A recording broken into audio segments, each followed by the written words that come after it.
Simak beberapa penyebab penyakit anemia dan cara mengatasinya. Anemia adalah kondisi medis di mana jumlah sel darah merah atau kadar hemoglobin dalam darah berada di bawah normal, yang mengakibatkan berkurangnya kemampuan darah untuk membawa oksigen ke jaringan tubuh. Ada beberapa jenis anemia, masing-masing dengan penyebab yang berbeda. Berikut adalah beberapa penyebab umum anemia. 1. Kekurangan zat besi. Ini adalah penyebab anemia yang paling umum. Zat besi diperlukan untuk memproduksi hemoglobin. Kekurangan zat besi dapat terjadi akibat diet yang tidak mencukupi, kehilangan darah, misalnya, menstruasi berat atau perdarahan lambung, atau masalah penyerapan. 2. Kekurangan vitamin. Kekurangan vitamin B12 atau asam folat juga dapat menyebabkan anemia. Kedua nutrisi ini penting untuk pembentukan sel darah merah yang sehat.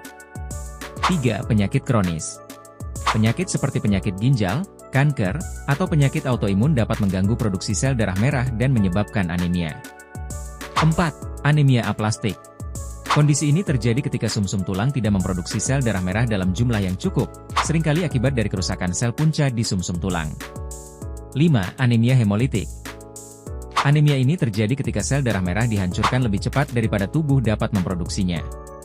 Penyebabnya bisa termasuk infeksi, reaksi autoimun, atau kelainan genetik seperti thalassemia. 6. Anemia sideroblastik.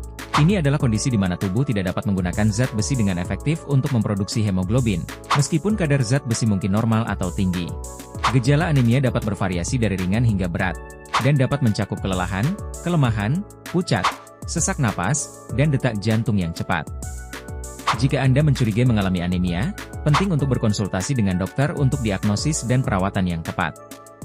Para penderita anemia umumnya dapat mengatasi gejala ini dengan menghindari berbagai macam makanan yang mengandung kalsium tinggi, mengandung serat tinggi, makanan instan atau junk food, alkohol, dan makanan dengan kandungan asam fitat, seperti biji-bijian dan kacang-kacangan.